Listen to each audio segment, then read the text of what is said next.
Então, pessoal, o que que acontece, né? Quando a gente pensa no que é moderno, a gente traz para a ideia de hoje, né? Esse moderno atual, o moderno de hoje. Não. Então, assim, é um moderno na arte que aconteceu lá, né, no século XIX, e ele está estritamente ligado às vanguardas artísticas que vão proliferar principalmente no comecinho do século XX, né? Nesse momento vai surgir uma forma nova de pensar, novos movimentos da arte que estão ligados ao espírito da sua época. E por que o espírito da sua época? Porque é um reflexo de mudanças. Há uma grande mudança acontecendo no mundo, tá? Grandes tendências de arte do século XX, né, começam a aparecer ali no século XIX. É bom que a gente entenda um pouquinho que são considerações muito gerais, né, e não tão teóricas, mas estavam muito mais preocupados, né, em sair daqueles preceitos acadêmicos, dos preceitos que a academia impunha dentro do mundo da arte, tá? Então a gente começa aqui com esse modernismo, tá muito ligado, e o que eu acho bastante interessante, é uma mudança na forma de pensar. Vocês acabaram de ler um texto, né, onde vocês viram a fonte, né, um objeto de arte que não é arte e vai alçar a condição de arte, porque o artista traz ele para a condição de arte. Claro, né, isso vai acontecer um pouco depois desse período do impressionismo, mas é aqui que vocês vão ver, começar a entender um pouco essas sementes todas que estão surgindo, tá? Então a gente tem isso que nós chamamos de impressionismo, da mesma forma que a gente vai ter depois o expressionismo, né? Temos o pós-impressionismo também, estritamente ligados aqui, mas para a gente entender um pouquinho todas essas passagens, né? Então, impressionismo ou pintura de 1980, tá? Bom, primeira grande revolução artística, sim, né? Por quê? Radicalmente se separa da tradição, tá? A autora diz assim: rejeita a perspectiva, a composição equilibrada, as figuras idealizadas. Então, tudo aquilo que era idealizado, utilizado ali até o neoclássico, deixa de interessar, tá? E a novidade não está só no estilo e na técnica da pintura, mas é uma atitude do artista, né? É o artista livre frente ao mundo, né? Esse artista que pode trazer sensações por meio da luz, né? Sensações por meio do seu sentir, né? São possibilidades de percepção sensorial que vai afetar o espectador, né? Uma preocupação com esse espectador. E o impressionismo, mais do que tudo, vai tentar trazer, né, a luz, né, captar a luz e as cores que existem na natureza para a sua obra. Essa pintura aqui, ela é uma pintura que foi realizada em parte ao ar livre, né?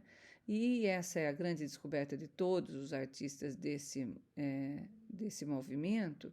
Porém, esse artista que vocês estão vendo aqui, o Manet, ele é um pré-impressionista. Ele é muito mais ligado ao realismo do que ao impressionismo. E o que é legal, né? Olhar um pouquinho esse material e entender quanta liberdade esse artista teve nesse período. Primeiro, né? Ele vai trazer figuras humanas reais, né, para a obra. Vai trazer a luz natural, que isso não existia, ninguém pintava ao ar livre, a pintura era sempre feita dentro de um ateliê, com o melhor acabamento possível. Aquilo, quando você vai pintar ao ar livre, você não tem essa possibilidade, né? Você tem que ter muita rapidez para fazer o seu trabalho. Além disso, dê uma olhada nessas figuras, né? Nós estamos falando de dois rapazes jovens, amigos do artista, que fazem um piquenique com duas mulheres que posam ali, uma seminua lá, se lavando na água ou se refrescando numa aguinha lá no fundo, e a outra aqui seminua olhando para o artista, tá? Então, é uma liberdade que a gente não viu até então, né? Tanto na cena, né?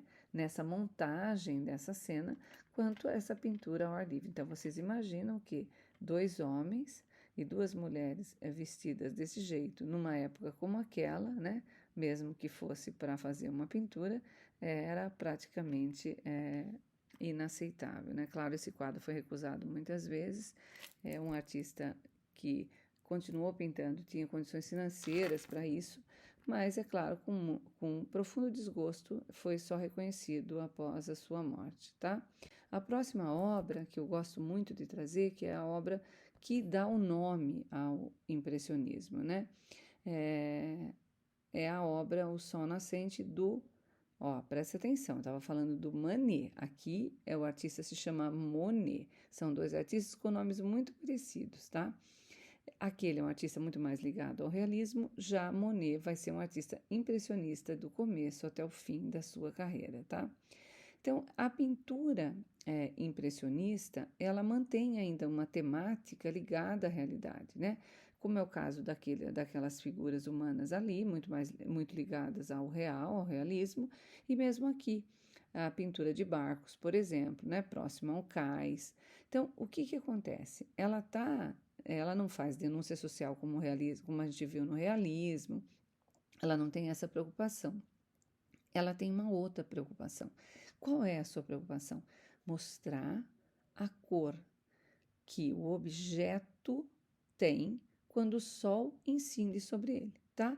Então, esta cor, esse desenho da luz é o que os impressionistas, queriam mostrar. E essa coisa fugaz, essa coisa rápida, tá?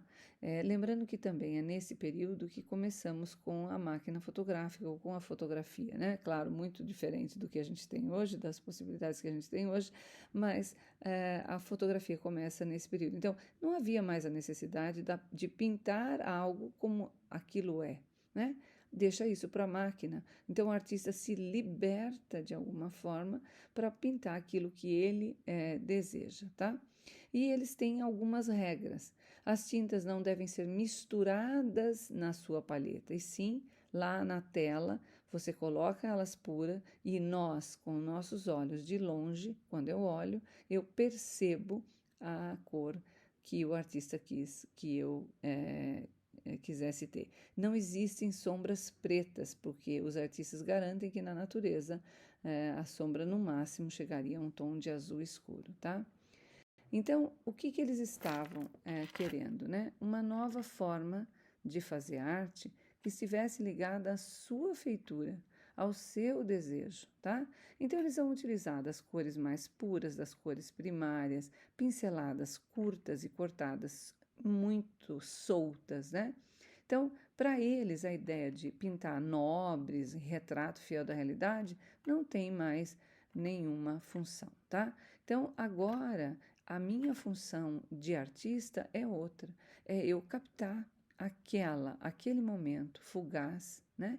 Que a luz está ali, que tem um movimento, né? O movimento da água. O Monet vai em busca desse movimento da água o tempo todo, né? Ele pinta uma quantidade muito grande de obras com flores sobre a água, como é o caso desse aqui do lado esquerdo, e mesmo do lado de cá, né, você está vendo uma estação aonde um trem está para chegar e essa fumaça, né, que se dilui aí na natureza. Essas obras também são do Monet e vocês veem que ele quase que consegue captar esse movimento da água junto às suas flores, tá?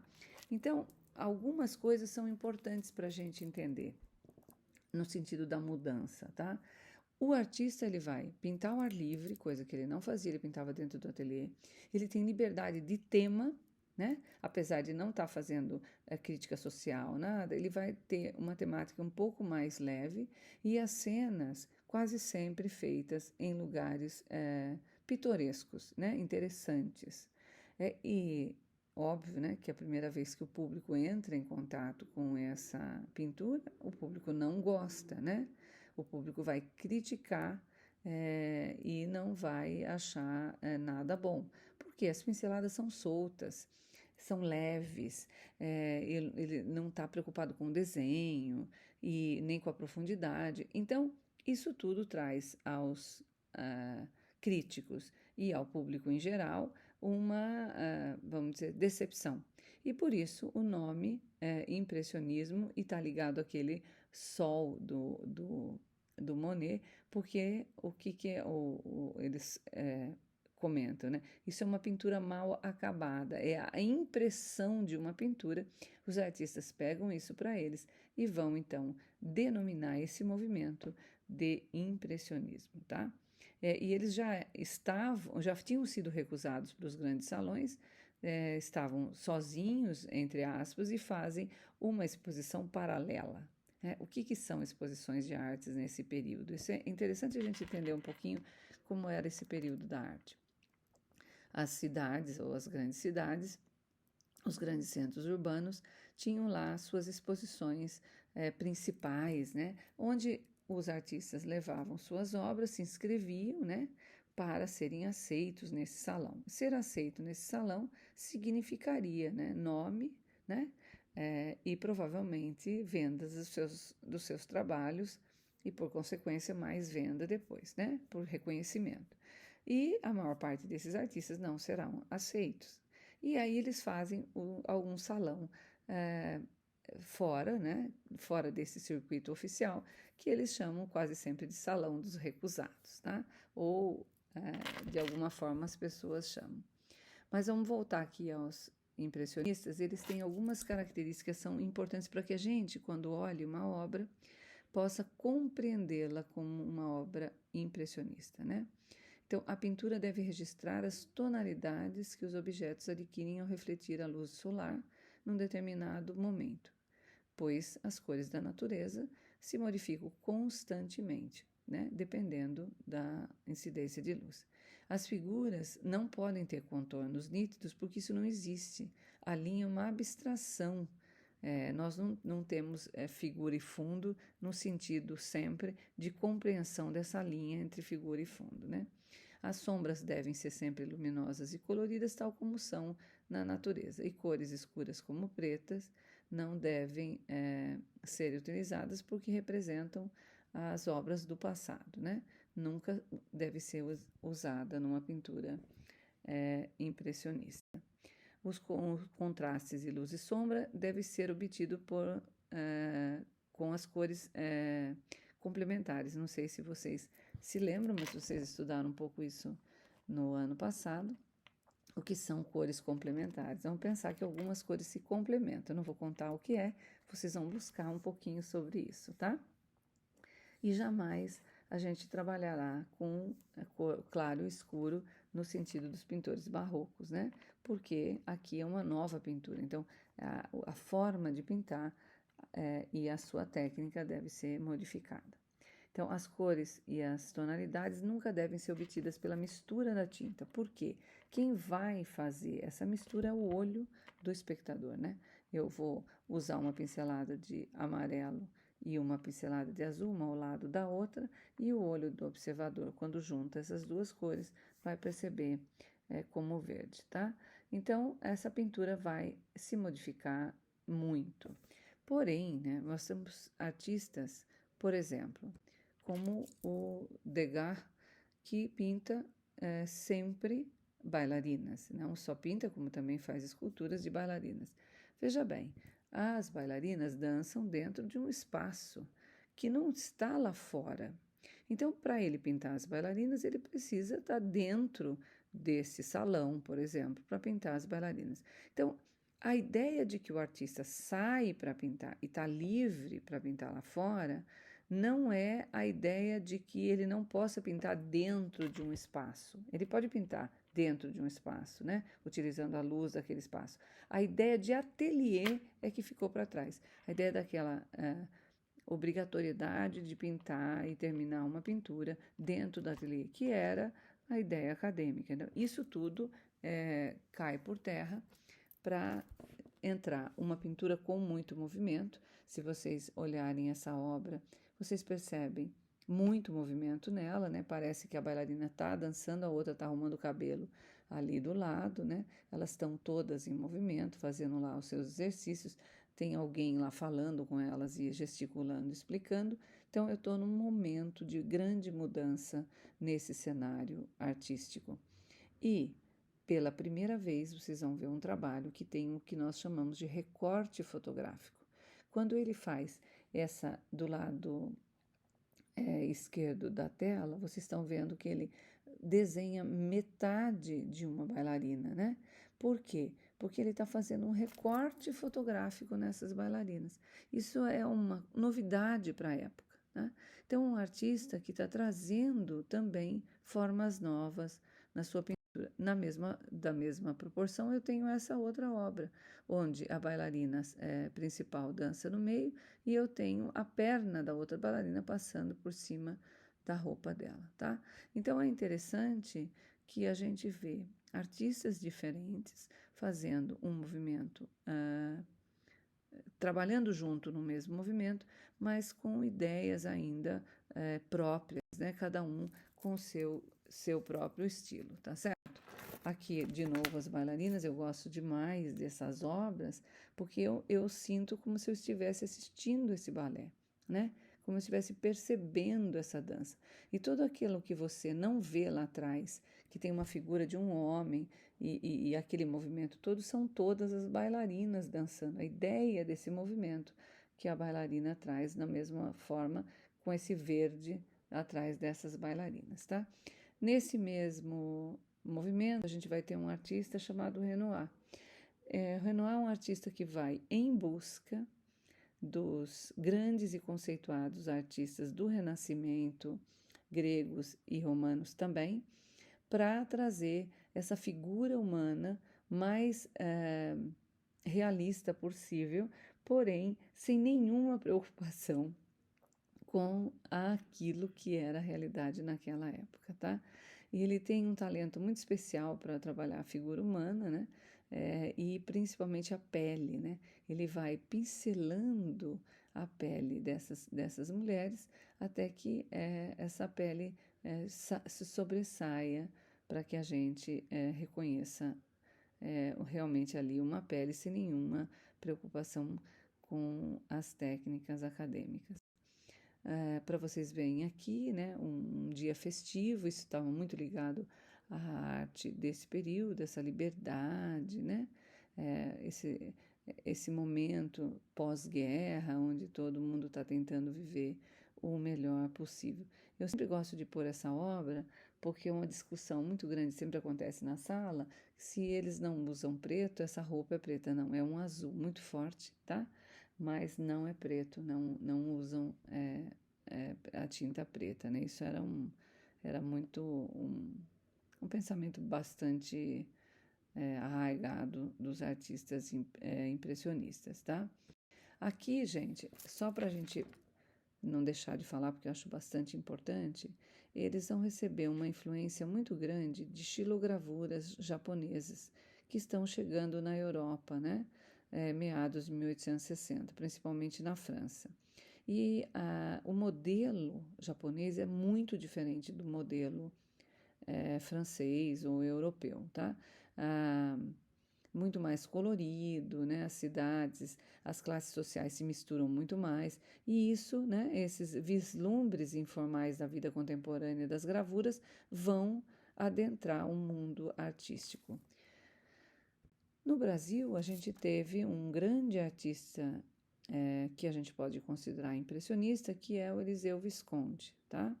Ele também é um artista que começa seu caminho pelos modelos clássicos, né? Começa pela academia, mas depois ele vai registrar o quê? Esses efeitos de luz solar nos objetos, nos seres humanos, e vai retratar na sua tela essa coisa muito mais viva, né? Muito mais prazerosa de se ver do que uma obra fria, né?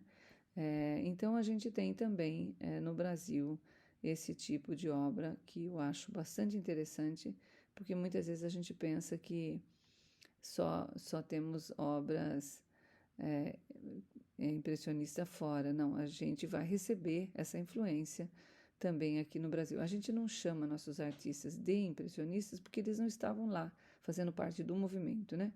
Então, eles são artistas que vão adentrar o mundo do impressionismo, ter lá suas grandes referências, mas não são artistas puramente impressionistas, porque não estavam participando do movimento mesmo, né?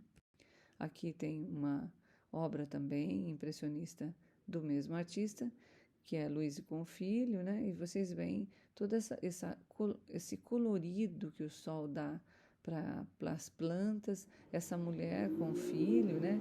Não tem nenhuma preocupação com o rosto da criança ou o rosto dela, mas você sente ali uma obra viva e bastante interessante. Bom, espero que vocês gostem de tudo isso e que gostem também de continuar a estudar um pouquinho mais a arte, tá bom? Beijinho, gente.